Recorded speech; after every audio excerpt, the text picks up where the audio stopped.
안녕하세요. 지난 시간에 우리 그 습창차에 대해서 얘기했었죠. 습창차에 대해서 얘기하면서 보이차의 본질에 관한 얘기를 많이 했는데 오늘도 역시 마찬가지입니다.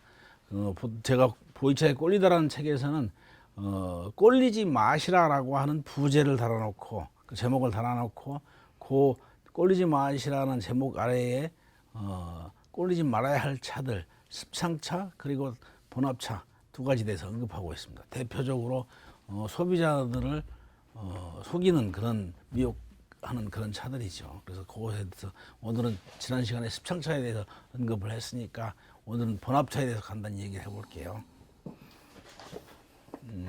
본합차에서 제가 어느 그 신문에 본합차에 대한 기고를 하면서 제가 밤새 글을 쓰다가 이런 제목을 한번 달아본 적이 있습니다. 악마의 유혹이라고요.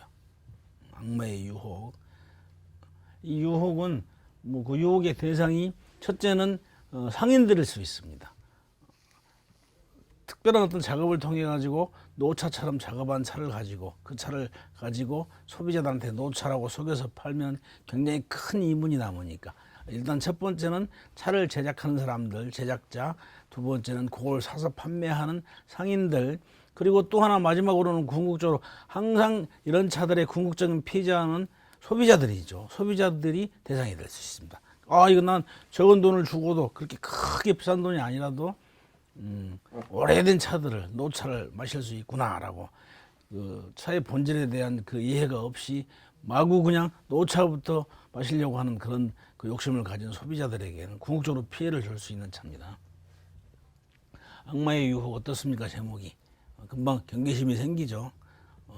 제가 지금 여기다가 차를 제가 저한테 최근에 의뢰가 들어온 차들, 간평에 대한 의뢰가 들어온 차들 중에 가장 많은 그 숫자를 차지하는 것이 바로 오늘 공부할 이놈들인데, 이놈은 번합차라고 합니다. 번합차. 이 번합차라고 하는 것은 대만의 그 보이차 전문가인 석곰목 씨, 이 양반이 그 2001년도인가 2001년도에 그 번합차라고는 이 용어를 처음 사용을 했습니다. 그러니까 이 양반이 그 기고한 글 속에 처음에는 이것을 재차 다시 만든 차 또는 다시 기납한 차, 재합차라고 처음에 이런 용어를 쓰다가 나중에 2001년도에 들어와 가지고 번합차라는 용어를 사용했는데 이 차는 내용 그렇습니다. 조금 이따 제가 차를 우리면서 한번 모습을 보여드릴게요. 그 상인이 이 차를 만든 그 제작자들 그리고 그 이 차를 그 판매하는 상인들이 초기에 이런 차들을 홍보하면서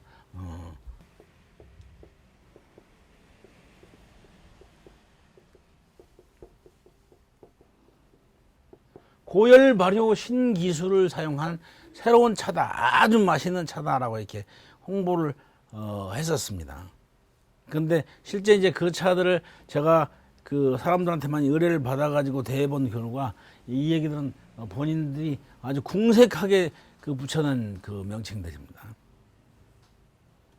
석곰목 씨의 그 기고한 내용에 따르면은 이 번합차라고 하는 것은 쇠총 모차를 제가 그동안에 연구한 바도 그렇습니다. 쇠총 모차를 일단 요놈을 고온 고습한 창고에다가 집어넣고 되게 이제 이 제작 방법이 그렇습니다.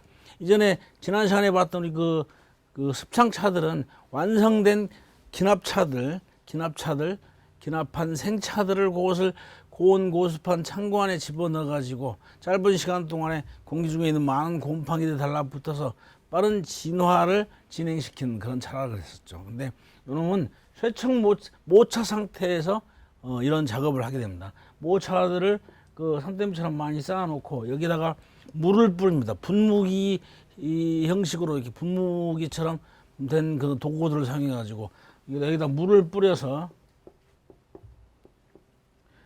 숙차를 제작하는 과정에 물을 뿌리는 것을 조수라고 얘기죠. 조수왁태 공정에서는 조수 물을 뿌려 가지고 여러분들이 짧은 시간 동안에 이 안에 지금 온도가 굉장히 높기 때문에 고온 고습한 상황이 되죠. 그래서 공기 중에 있는 많은 곰팡이들이 달라붙게 되는데 이런 곰팡이들 달라붙게 해서 모차의 변화를 시킵니다. 모차를 빠른 시간 동안에 그 모차들이 진화가 된 것처럼 그 작업을 하는 거죠.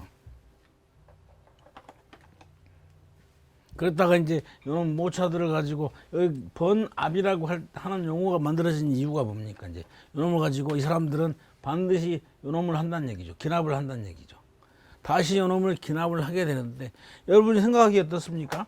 보통 우리가 전에 초반부에서는 우리가 보이차의 제조 과정에 대해서 살펴보면서 보이차의 그 모차, 세척 모차들을 그것을 기납할 때 역시 거기다가 그 딱딱해져서 바삭바삭한 그 찻잎은 그 상태에서 기납할 수 없기 때문에 증압을 한다 그랬죠. 수증기를 쏘여가지고 부드럽게 만든 다음 그것을 압력을 가해서 기납을 하게 되는데 그렇게 되면은 그 이전 단계에서 유념을 통해서 생긴 상처 부위를 통해 가지고 찻잎 속에 들어있던 차 물질들이 밖으로 배어 나오게 되고 혹은 아니면 그 전 단계 유념 단계에서 유념을 통해서 배어 나온 차 물질들이 쇠청 과정에서 그것들이 찻잎의 표면에 달라붙게 되죠. 그런 것들이 다시 수분을 머금게 되면 끈적끈적한 접착제 역할을 해가지고 찻잎들이 잘 결합이 된다 그랬습니다. 근데 이놈들은 생각해 보십시오. 쇠청 모차를 물을 뿌려가지고 물을 계속 지속적으로 뿌려가지고 이놈들을 그래서 모차를 변화시키게 되면은 많은 곰팡이의 작용에 의해서 실제로 이놈은 여기에는 많은 곰팡이들이 작용하게 되는데 그 곰팡이들은 우리가 알고 있는 곰팡이 아스페러질러스 니가라고 하는 건 유익한 곰팡이가 아니고 유해한 곰팡이들이 여러 종류가 달라붙게 됩니다. 그래서 변화가 나타나게 되지만 그렇게 되면 이놈은 발효가 아니고 정확하게 얘기하면 뭐가 됩니까? 부패가 되는 거죠. 찻잎이 부패가 되는 겁니다. 부패한 찻잎들은 아까 얘기했던 정상적인 과정을 통해서 쇠청한 모차들과는 달리 그런 그 점착성이 없어지게 되는 거죠. 끈적끈적한 그런 그 성질이 사라지기 때문에 이놈들만 가지고 기납하기는 참 어렵습니다. 근데 이 사람들은 꼭 반드시 기납하는 과정을 반드시 가집니다. 그건 제가 지금까지 쭉 이 차들을 살펴보면서 간평을 통해서 분석을 해본 결과 분명히 자기들이 만든 모차, 변화시킨 모차에 분명히 문제가 있다라고 하는 것을 본인들이 스스로 알고 있는 겁니다. 그래서 그런 그 잘못을 감추기 위해서 소비자들의 눈을 속이기 위해서 그렇지 않은 차처럼 변장시키기 위해서 기납을 하는 겁니다. 기납을 단단히 해놓으면은 그렇게 해서 변화된 이 찻잎의 표면에 어떤 것들이 있는지 정체가 무엇인지를 쉽게 판단하기 힘들죠. 나중에 단지 고차를 우려서 탕색을 보게 되면은 진한 탕색이 나고 그러니까 노차다라고 이렇게 속일 뿐이지 실제 그 잎이 어떻게 해서 이런 그 탕색을 보여주는지 이런 변화를 보여주는지는 그것을 밝히기를 꺼려하는 것이죠. 그렇기 때문에 이 사람들이 기납을 반드시 하는 겁니다. 요 기납한 그 내용들은 제가 지금 차를 한번 저한테는 이 차들이 굉장히 다수가 지금 저한테 접수가 되어 있습니다. 왜냐하면 이 차를 사신 분들은 대부분 그러해요. 저한테 차를 가지고 와서 꽤 비싼 돈을 주고 노차라고 차를 샀는데 이 차들을 저한테 간평을 하러 왔다가 제가 이러이러한 내용들을 밝혀드리면은 선생님이 감사합니다 하면서 이 차는 다음에 선생님한테서 공부로 오는 학생들을 위해서 나중에 교재로 활용해 주십시오라고 여러 종류의 비슷한 형태를 가지고 있는 차들이 있습니다. 근데 가격은 뭐 다 다르고 만든 사람은 다 다를 수 있죠. 근데 이 차들 보면 되게 기납을 굉장히 강하게 합니다. 특징이 이 번압차들의 특징은 첫째가 기납이 강하다. 기납을 강한데 어떻게 하냐? 예전에 우리 광운공병의 형태를 가지고 있습니다. 그 병이 그 가장자리가 아주 날카롭고 전반적으로 대단히 세게 기납을 한 그런 형태를 보여주고 있습니다. 가장자리 굉장히 날카롭습니다. 요놈을 조금 더 이제 제가 한번 좀 전에 좀 시간이 조금 걸리니까 좀 전에 요만큼을 따가지고 여기 요 다른 부분 보이죠? 여기 조금을 따가지고 그 차를 지금 여기다가 개완 안에다가 좀 찻잎을 좀 불려놨습니다. 이걸 일단 한번 좀 따라 보겠습니다.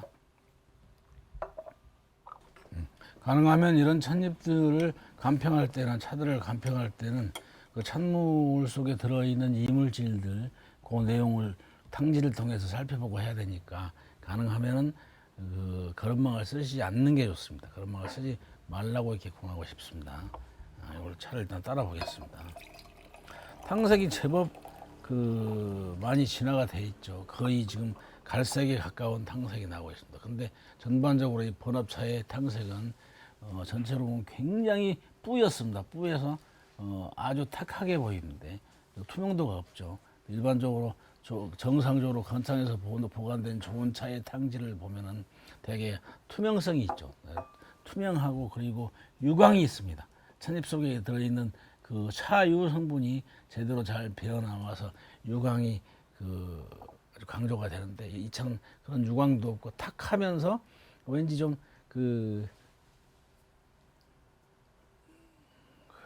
굉장히 탕지 좀 투명하지 않고 탁합니다. 그리고 유광 성분이 없고 왠지 좀 거칠어 보이는 그런 탕지를 보여줍니다. 이제 찻잎을 살펴봐야 되는데 이 찻잎은 지금 현재의 상태에서는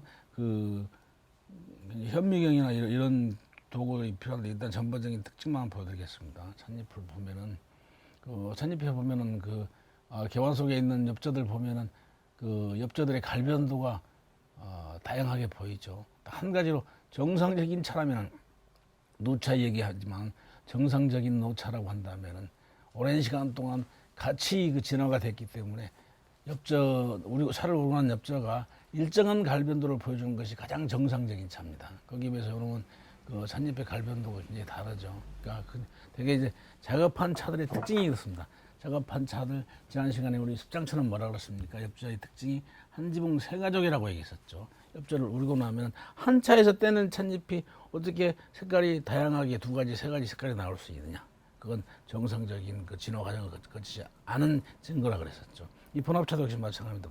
이것도 역시 마찬가지로 이런 고온 고습한 그런 환경 속에 찻잎을 두고 고놈을 급작스럽게 변화를 시켰지만은 빠르게 진화를 시켰지만은 그게 정상적으로 균일하게 이루어지지 않기 때문에 여러 가지 이렇게 엽자가 여러 가지 색깔을 띠고 있는 것이죠.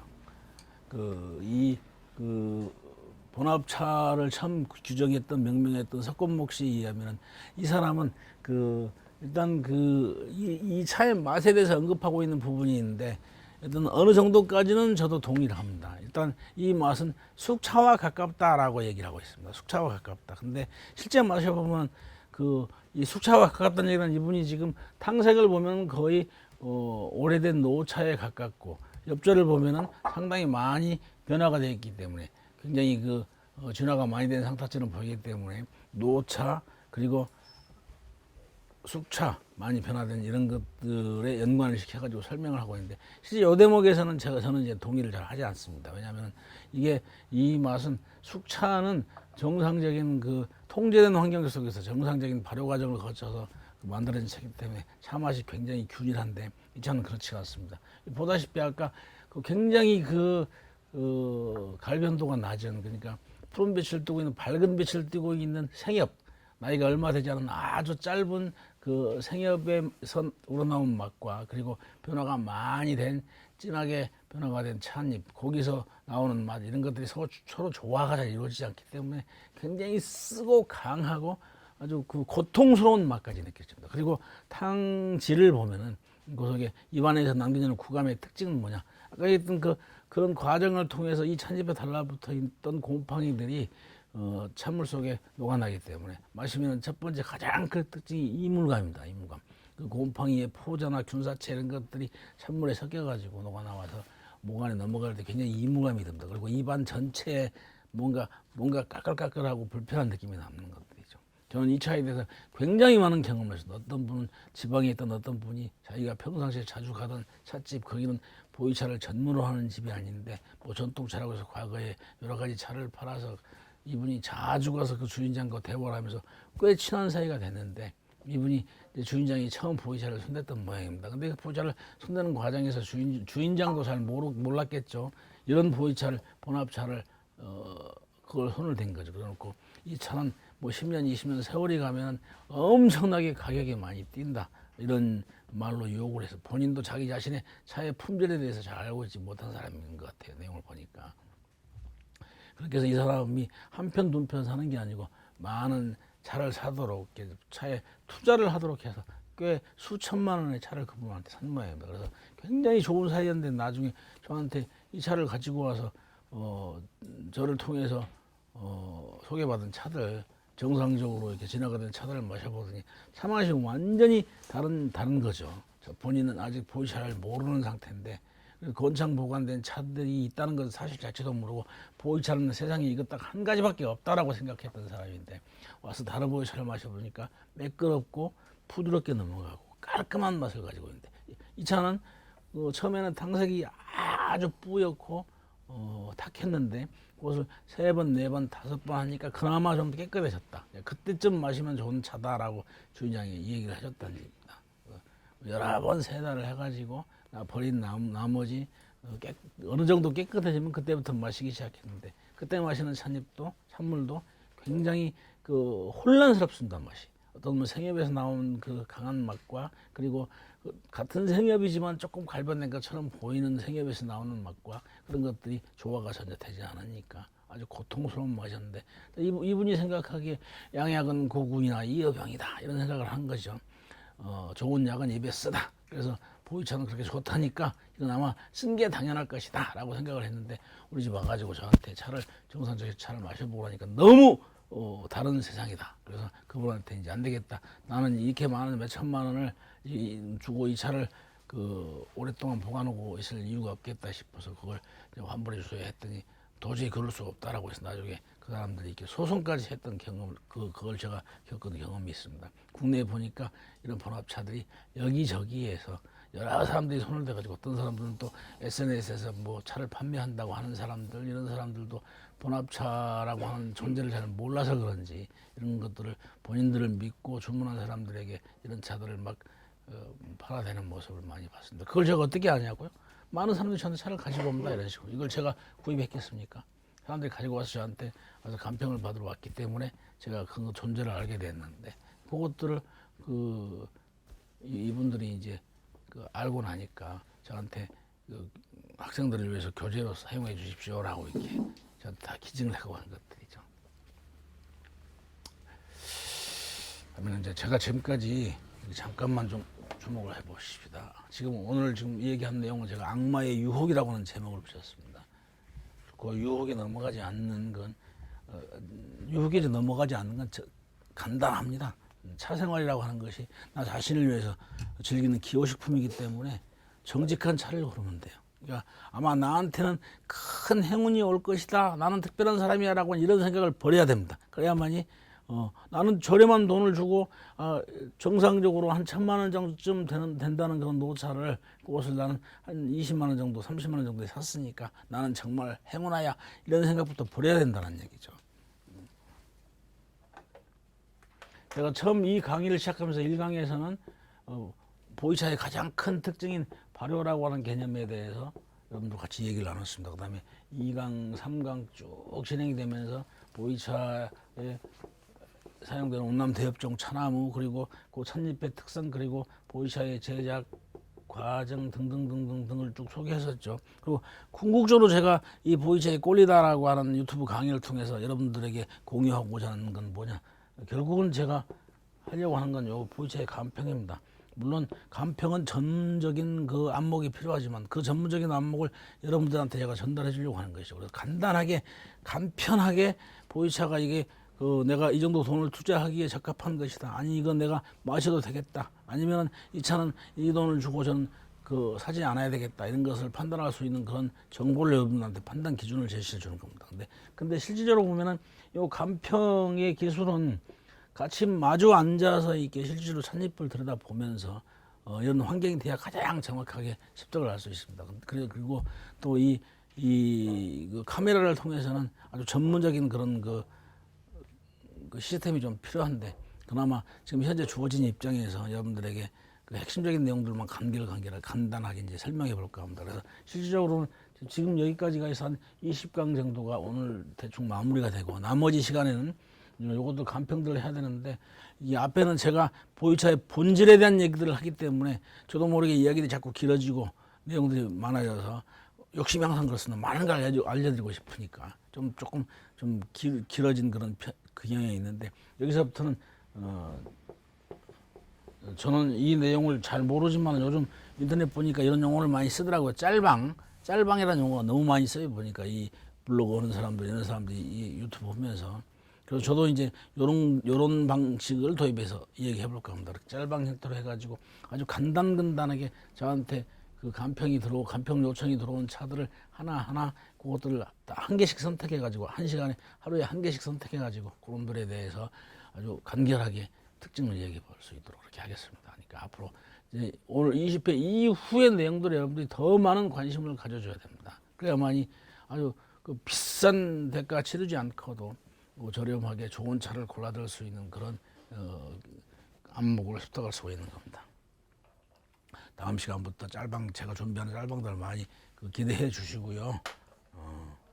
제가 지금까지 늘 강조했던 내용들 머릿속에 상기하면서 행여라도 의심나고 더 깊이 있게 알고 싶은 내용들이 있으면은 댓글을 달아주십시오. 그리고 어떤 분은 댓글을 달아주는데 막 시비하는 형태의 댓글을 단 분들이 있어요. 제가 그냥 꾹 참는 척 넘어가지만 그건 별로 즐겁지 않죠. 이런 데서도 나름 열심히 노력해가지고 이 화면을 찍고 준비하고 하는데 거기에 좋아요 눌러주고 격려는 못할 망정 그래도 시비하지 않고 서로 우리는 본질을 터득해가는 그런 과정이니까 그러기 위해서 서로 대화를 하고 서로 정보를 공유한다고 생각하시고 항상 열린 마음으로 다가서서 좋아요 팡팡 구독도 팡팡 잘 눌러주시고 그런 다음에 같이 내용 얘기해보고 또 필요한 거 있으면 서로 대화해서 또 보충해보고 그렇게 하도록 했으면 좋겠습니다. 그동안에 이 강의를 시청해 주신 분들께